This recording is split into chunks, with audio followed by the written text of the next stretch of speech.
अपनी सरकार पर ही लंबे समय से मोर्चा खोल रखे किरोड़ी लाल मीणा को लेकर बीजेपी प्रदेश अध्यक्ष ने कड़ा एक्शन लिया है। बीजेपी प्रदेश अध्यक्ष मदन राठौड़ ने किरोड़ी लाल मीणा को कारण बताओ नोटिस जारी किया है और 3 दिनों के भीतर जवाब मांगा है।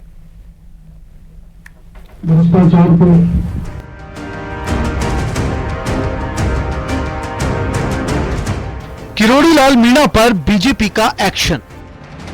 पार्टी ने जारी किया कारण बताओ नोटिस। फोन टैपिंग के आरोपों को माना अनुशासनहीनता। मंत्री किरोड़ी लाल मीणा को लेकर राजस्थान की सियासत गर्म है। मंत्री पद से इस्तीफे पर बार बार बयान के बाद किरोड़ी के फोन टैपिंग वाले गंभीर आरोपों पर बीजेपी एक्शन में आ गई है। बीजेपी प्रदेश अध्यक्ष मदन राठौड़ ने नोटिस जारी कर किरोड़ी से 3 दिनों में जवाब मांगा है। मंत्री किरोड़ी लाल मीणा को भेजे गए नोटिस में पार्टी ने कहा कि आप बीजेपी के सदस्य हैं और पार्टी की टिकट पर सवाई माधोपुर क्षेत्र से विधायक निर्वाचित हुए हैं। आप राजस्थान सरकार के मंत्री भी हैं। आपने पिछले दिनों मंत्री परिषद से इस्तीफे की खबर न्यूज़पेपर में छपवाने के लिए उपलब्ध करवाई और सार्वजनिक रूप से बयान देकर भाजपा नीत सरकार पर फोन टैप करने का आरोप लगाया, जो असत्य है। आपने बयान देकर बीजेपी की बहुमत वाली सरकार की प्रतिष्ठा को धूमिल करने का काम किया। आपका उपरोक्त कृत्य पार्टी के संविधान में वर्णित अनुशासन भंग की परिभाषा में आता है। नोटिस में कहा गया कि आपके उपरोक्त बयान को पार्टी के राष्ट्रीय अध्यक्ष ने पार्टी के संविधान में वर्णित अनुशासनहीनता माना है। बीजेपी के राष्ट्रीय अध्यक्ष के निर्देशानुसार आपको यह कारण बताओ नोटिस भेजा जा रहा है। आप आरोपों पर 3 दिनों के अंदर अपना स्पष्टीकरण प्रस्तुत करें, अन्यथा यह समझा जाएगा कि आपको उपरोक्त आरोप के बारे में कोई स्पष्टीकरण नहीं देना है। हालांकि किरोड़ी लाल मीणा की ओर से नोटिस को लेकर अनभिज्ञता जाहिर की गई है। उन्होंने कहा कि मुझे नोटिस के बारे में कोई जानकारी नहीं है। मैं पार्टी का अनुशासित सिपाही हूं। नोटिस मिलते ही पार्टी नेतृत्व को जवाब दिया जाएगा। वहीं किरोड़ी के मुद्दे पर कांग्रेस ने बीजेपी को घेरा है। पूर्व मंत्री प्रताप सिंह खाचरियावास ने सरकार पर निशाना साधते हुए कहा कि बीजेपी ने साबित कर दिया कि वो सवाल उठाने वाले किसी नेता को बर्दाश्त नहीं करती, जबकि डॉक्टर किरोड़ी लाल मीणा ने तो भ्रष्टाचार पर सवाल उठाए थे। ये जो इन्होंने कहा कि मेरे फोन टेप होते हैं इसलिए आपने ये गलत आवाज उठाई है, तो आप जवाब दे दो उसमें। आप इतनी सी बात पर अब डॉक्टर किरोड़ी लाल मीणा को निपटाने की तैयारी आपने कर ली। बीजेपी सब कुछ बर्दाश्त कर सकती है, लेकिन बीजेपी के करप्शन पर जब भी कोई उनका नेता उंगली उठाएगा और ये कहेगा कि 7 करोड़ की बजरी निकल रही है और गड़बड़ हो रही है, करप्शन हो रहा है, सब जगह करप्शन हो रहा है, जितने मामले उन्होंने उठाए तब बीजेपी को सत्ता में आना था। उस वक्त इनके जो मंत्री है आज के डॉक्टर किरोड़ी लाल मीणा, वो बीजेपी के लिए अच्छे थे। आज बीजेपी को तकलीफ शुरू हो गई है क्योंकि बीजेपी के करप्शन के ऊपर इन्होंने हाथ उठा दिया और कह दिया कि 7 करोड़ की बजरी रोज निकल रही है, रोज करप्शन हो रहा है। बता दें कि 6 फरवरी को मंत्री डॉक्टर किरोड़ी लाल मीणा ने अपनी सरकार पर गंभीर आरोप लगाए थे। किरोड़ी लाल ने आरोप लगाया कि उनकी ही पार्टी की सरकार अपने ही एक मंत्री के कॉल रिकॉर्ड करवा रही है।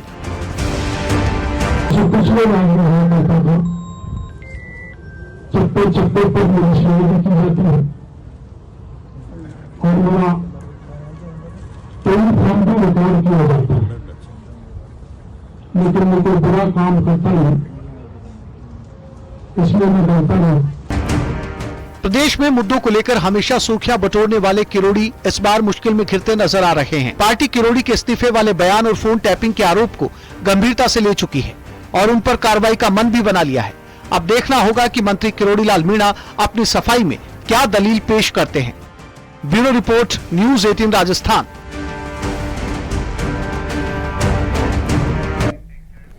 एसआई भर्ती का मामला एक बार फिर से सुर्खियों में। एसआई भर्ती में पेपर लीक हुआ है या नहीं, इस मामले को लेकर हाईकोर्ट में सुनवाई हुई, जिसमें कोर्ट ने आरपीएससी चेयरमैन और एसओजी के एडीजी को तलब किया है। वहीं ईडी ने भी पेपर लीक को लेकर केस दर्ज कर लिया है।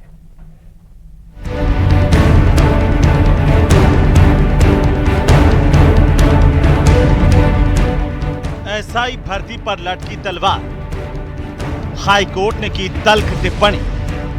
आरपीएससी चेयरमैन, एसओजी, एडीजी तलब।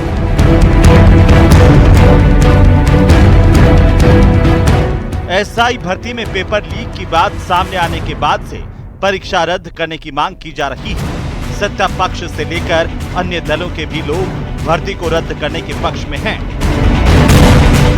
आरएलपी सांसद हनुमान बेनीवाल तो संसद में भी एसआई भर्ती का मुद्दा उठाते हुए इसे रद्द करने की मांग उठा चुके हैं। अब हाई कोर्ट ने भी एसआई भर्ती को लेकर तल्ख टिप्पणी की है। अब तक की जांच से साफ है कि पेपर लीक हुआ है। अगर एसआई भर्ती का पेपर बाहर आ गया तो भर्ती जारी कैसे रह सकती है। वहीं कोर्ट के रुख पर सरकार की तरफ से पैरवी कर रहे एएजी ने कहा कि हम निर्णय से पहले पूरी जांच करना चाहते हैं। अतिरिक्त महाधिवक्ता विज्ञान शाह ने कोर्ट को बताया कि पेपर केवल 5 मिनट पहले आउट हुआ था। एसआई भर्ती को रद्द करना जल्दबाजी होगी। सरकार ने कोर्ट में एप्लीकेशन भी लगाई।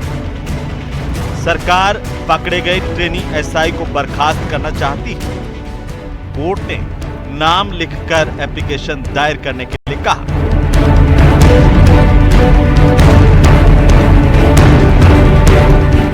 बहस के दौरान भर्ती को लेकर राज्य सरकार के रवैये पर भी सवाल उठे। याचिकाकर्ता के वकील हरेंद्र नील ने हाई कोर्ट में कहा कि एसआई भर्ती का पेपर 35 दिन पहले दे दिया गया था।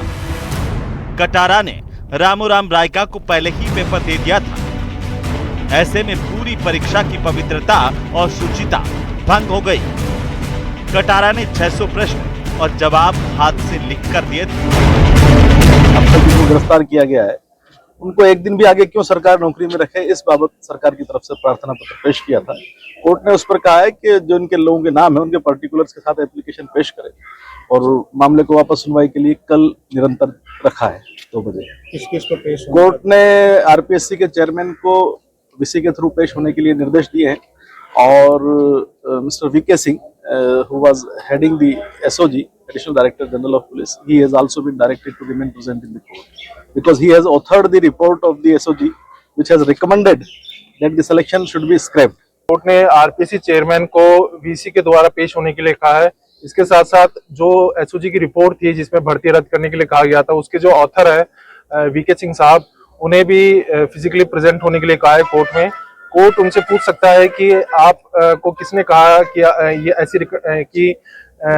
ऐसी रिकमेंडेशन कैंसिल या ना कैंसिल की करें, क्या आपको सरकार के द्वारा कहा गया? तो वैसे कोर्ट सवाल वीके सिंह साहब से पूछ सकता है। एसआई भर्ती परीक्षा रद्द होगी या नहीं, अभी इस पर सस्पेंस बरकरार है। एसआई भर्ती परीक्षा की जांच कर रही एसओजी की टीम पेपर लीक मामले में अब तक करीब 90 लोगों को गिरफ्तार कर चुकी है। इनमें से 50 के करीब ट्रेनी एसआई शामिल है। अब देखना होगा कि अगली सुनवाई में एसआई भर्ती पर क्या फैसला होता है। Bureau report, news 18 Rajasthan. Rajsamand जिले के देवगढ़ पंचायत समिति में पुस्तकों की खरीद में भ्रष्टाचार का मामला लगातार चर्चा में है। अब इस मामले में पंचायती राज मंत्री मदन दिलावर को भी गुमराह करने के आरोप लग रहे हैं। देवगढ़ पंचायत समिति के उप प्रधान और वित्त और कराधान समिति अध्यक्ष गहरीलाल गुर्जर ने पुस्तकों की खरीद मामले में फर्जी तरीके से प्रस्ताव लेने का आरोप लगाते हुए पुलिस उप महानिरीक्षक भ्रष्टाचार निरोधक ब्यूरो उदयपुर में शिकायत की है।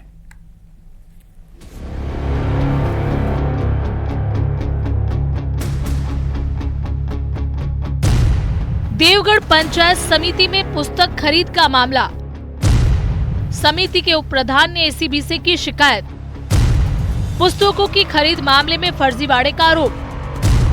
पंचायत राज मंत्री मदन दिलावर ने आरोपों से किया इनकार। मेरे पास उपलब्ध तथ्यों के आधार पर मैं कह सकता हूं कि इसमें कोई अनियमितता नहीं हुई है और ठीक प्रकार से जो नियमों में प्रावधान था उस हिसाब से पुस्तकों का क्रय किया गया है और नियमानुसार क्रय की जा सकती थी।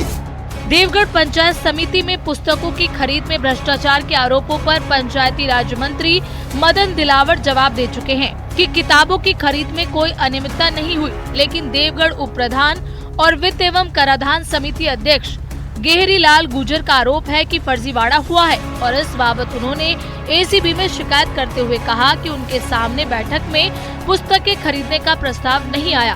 गहरीलाल गुर्जर का आरोप है कि विकास अधिकारी और प्रधान ने मिलीभगत कर बैठक के बाद फर्जी तरीके से प्रस्ताव पारित किया। जिसमें देवगढ़ के अंदर जो पुस्तकें खरीदने का जो भ्रष्टाचार का मामला वो सही है। एवं 20/9/2024 को हमारी वित्तीय एवं कराधान समिति की बैठकें हुई, उसमें हमारे सभी सदस्य मौजूद थे, मैं भी उसमें मौजूद था।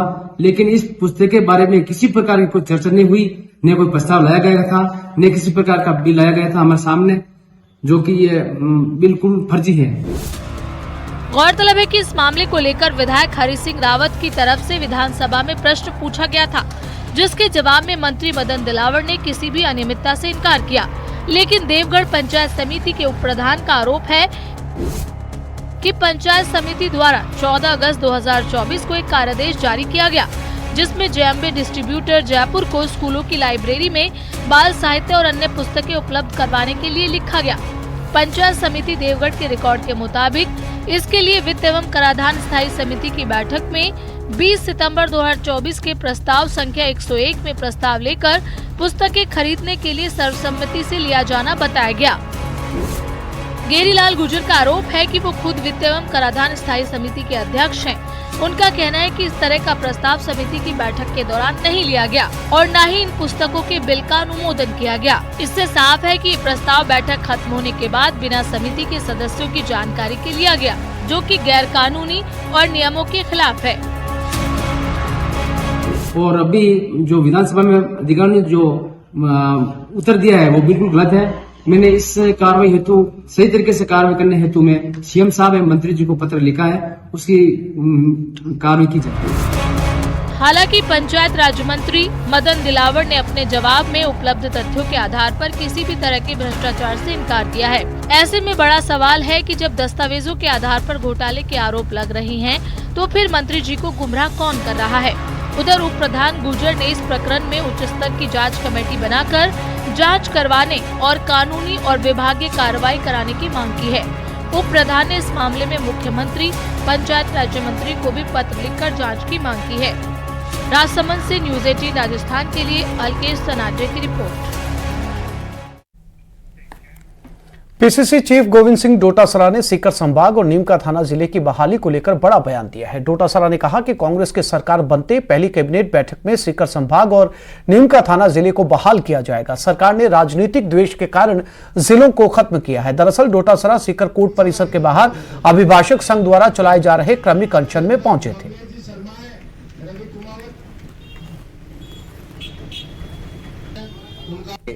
कर्मिक अनशन हमारे 5 अधिवक्तागण का चल रहा है और इस संघर्ष को और तेजी के साथ में हम आगे बढ़ाएंगे और हमारा हक जो शेखावाटी का है वो हक लेकर के रहेंगे। सीकर पुणे संभाग इनको करना पड़ेगा, नीमका थाना को जिला बनाना पड़ेगा।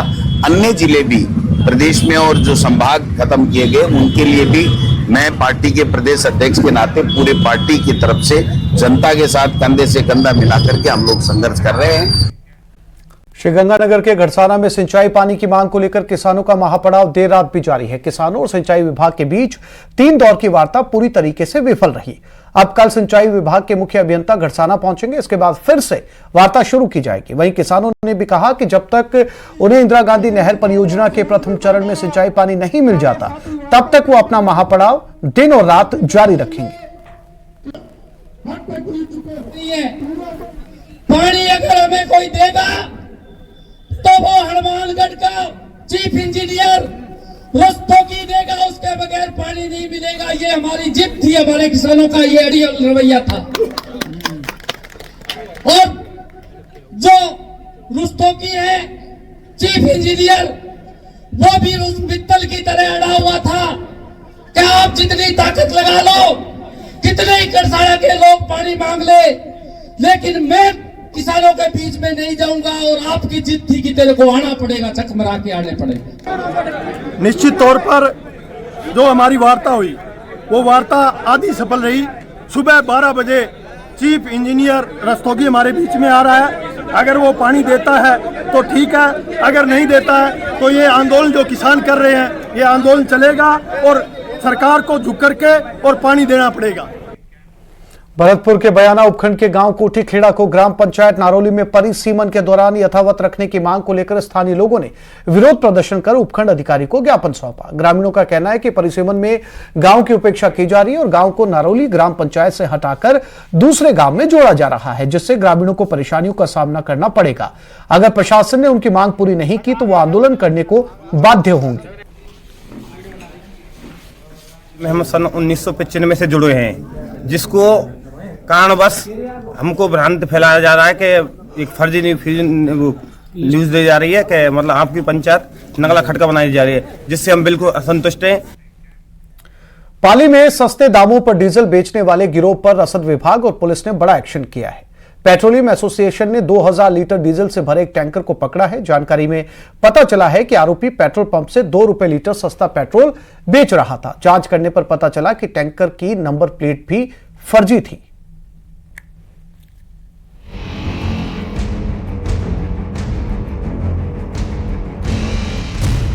सस्ते दाम पर डीजल बेचने वाले गिरोह पर एक्शन। पुलिस ने डीजल से भरा टैंकर पकड़ा। रसद विभाग की टीम जांच में जुटी।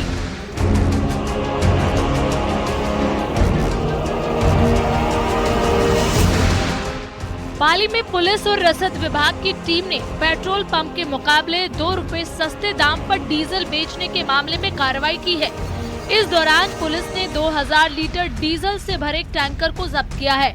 हालांकि आरोपी मौके से फरार हो गया। पेट्रोलियम डीजल एसोसिएशन के महासचिव की माने तो उन्हें लंबे वक्त से शिकायत मिल रही थी कि पाली जिले में फर्जी नंबर प्लेट वाले टैंकर से सस्ते दामों पर डीजल बेचने वाले गिरोह सक्रिय हैं, जो हाईवे और ढाबे की आड़ में मिलावटी डीजल जिले में सप्लाई कर रहे थे। जोधपुर सालावास से लाकर पेट्रोल डीजल बेचने के एक गिरोह का रसद विभाग ने भंडाफोड़ करते हुए एक टैंकर को जब्त किया। टैंकर के अंदर रसद विभाग के अधिकारियों को 2000 लीटर डीजल मिला, जिसको लेकर सैंपल की जांच की जा रही है। सबसे बड़ी बात है, जो टैंकर को रसद विभाग ने जब्त किया है उस टैंकर के नंबर प्लेट जो लगी हुई है वो भी फर्जी है। बताया ये भी जा रहा है जो ये सालावास से ये टैंकर लेकर आया जा रहा है और यहाँ पर हाईवे के ढाबों पर कम दर पर ये डीजल बेचा जा रहा है, जिसके चलते आसपास के पेट्रोल पंपों पर ग्राहकों की कमी आ रही है, जिसको लेकर पेट्रोलियम एसोसिएशन ने पुलिस अधीक्षक को सूचना दी थी कि यहाँ पर पेट्रोल डीजल का टैंकर है जो ग्राहकों को हाईवे के ढाबे पर बेचा जा रहा है, जिस पर एसपी ने सीओ ग्रामीण रत्नाराम देवासी व डीएसओ को इसकी इत्तला दी। जब दोनों मौके पर पहुंचे तो टैंकर चालक मौके से टैंकर छोड़कर फरार हो गए। पाली में पेट्रोलियम एसोसिएशन की सजगता से डीजल से भरा एक ऐसा ही टैंकर पकड़ा गया। हालांकि ड्राइवर भाग गया। दरअसल विभाग को जानकारी मिली थी कि जोधपुर के सालावास से डीजल का टैंकर लाकर पाली में बेचा जा रहा है, जिसकी सूचना एसपी चुनाराम जाट को दी गई। मौके पर गुड़ा एंदला पुलिस और सीओ ग्रामीण रतन देवासी और डीएसओ मंजीत सिंह पहुंचे। डीएसओ ने बताया कि टैंकर की 4000 लीटर की क्षमता है, जिसमें 2000 लीटर डीजल है। जांच के दौरान गाड़ी के कागज नहीं मिले, लेकिन टैंकर की नंबर प्लेट फर्जी पाई गई। फिलहाल पुलिस डीएसओ की टीम ने टैंकर को जब्त किया है। उसके नंबर प्लेट को लेकर भी परिवहन विभाग को जानकारी दी है कि आखिर इस टैंकर का मालिक कौन है। साथ ही इसके सैंपल भी जोधपुर भेजे गए। उसके सैंपल की रिपोर्ट आने के बाद पता चलेगा कि ये कहां से ये डीजल लाया जा रहा था और किस तरीके से ये बेच रहे थे। श्याम चौधरी, न्यूज 18 पाली। तीर्थनगरी पुष्कर में बाहर से आकर रहने वाले सिलाई मजदूर, घरेलू नौकर, किराएदार, ड्राइवर समेत अन्य लोगों के सत्यापन के लिए एसपी के निर्देश पर पुलिस ने अभियान शुरू किया है। आज पुलिस थाने में जन जागरूकता के लिए सीएलजी सदस्यों की बैठक हुई, जिसमें थाना प्रभारी घनश्याम सिंह राठौड़ ने सदस्यों से अपने अपने क्षेत्रों में बाहरी लोगों के सत्यापन में सहयोग की अपेक्षा की।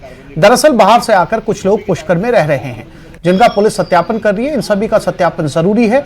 सत्यापन नहीं कराने पर संबंधित व्यक्ति के साथ भवन प्रतिष्ठान मालिकों के खिलाफ कानूनी कार्रवाई की जाएगी। हमको 5 बजे सीएलजी सुरक्षा सखी पुलिस मित्र की मीटिंग रखी गई थी। इसमें एक तो आगामी जो त्योहार आ रहे हैं, होली का त्योहार आ रहा है, जो यहाँ पुष्कर में काफी भीड़ भाड़ होती है, तो उसके लिए सबको सूचित किया गया है, हम सहयोग करें। दूसरा, जो किराएदार रखते हैं या जो फैक्ट्री में जो काम करते हैं, जो दूसरे प्रदेश से भी आए हुए हैं, श्रमिक है, कर्मचारी है, झुंझुनू के खेतड़ी उपखंड के खरखड़ा गांव में श्रद्धा का सैलाब उमड़ा, जहां लोक देवता चौमुखा भैरू जी के वार्षिक मेले का आयोजन किया गया। सुबह मंदिर में अखंड ज्योत प्रज्वलन के साथ जात प्रारंभ की गई और मेले का आयोजन शुरू हुआ। वार्षिक लक्खी मेले में बड़ी संख्या में श्रद्धालु पहुंचे। मेले में अलग अलग जगहों से आए कलाकारों ने एक से बढ़कर एक प्रस्तुतियां दी। वहीं मेले में विभिन्न मार्गों की कुश्तियों का भी आयोजन किया गया। कुश्तियों में आसपास के पहलवानों के अलावा निकटवर्ती हरियाणा के पहलवानों ने भी भाग लिया।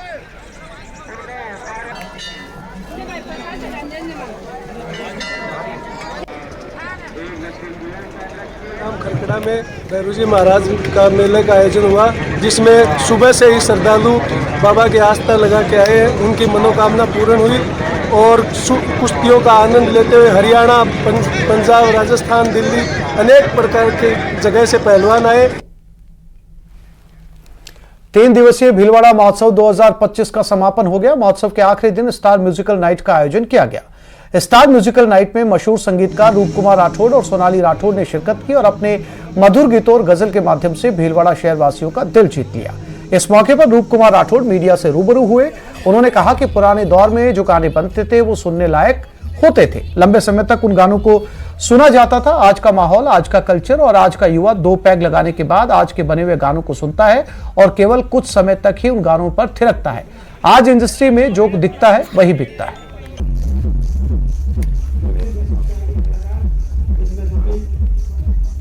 बहुत बहुत बधाई देता हूँ और मुझे ऐसा लगता है कि मैंने एक छोटी सी कोशिश की थी कि मैं अपने आर्ट, कल्चर, अपने टेक्सटाइल और अपने रीति रिवाज को और हमारी लाइफस्टाइल को जनता तक पहुंचा सकूं मीडिया के माध्यम से। मैंने बहुत मेहनत की थी। आज मेरी हैट्रिक कंप्लीट हुई। जितने राजस्थान में मेरे हिसाब से होता है मैंने सारे जीत लिए।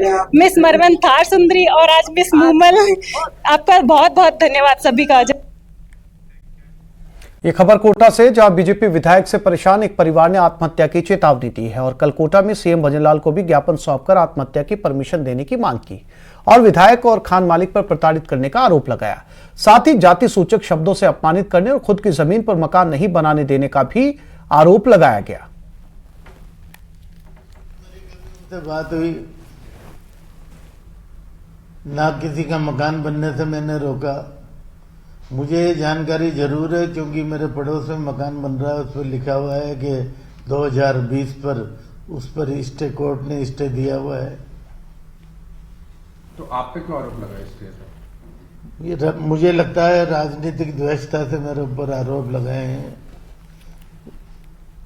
इसके अलावा और कोई कारण नहीं हो सकता। ये मकान मैंने और मेरे मम्मी पापा ने खरीदा था, तो ये मेरे मम्मी पापा यहाँ बना रहे थे। मैंने इसमें 60 लाख का लोन भी ले रखा है और ड्राइंग के हिसाब से बना रहा था, परंतु अनिल रामडिया और ये राजेश सिंह भी ये बनाने नहीं दे रहे हैं मुझे मकान और ये बहुत ज्यादा प्रताड़ित कर रहे हैं मुझे और मेरे माँ बाप को प्रताड़ित किया।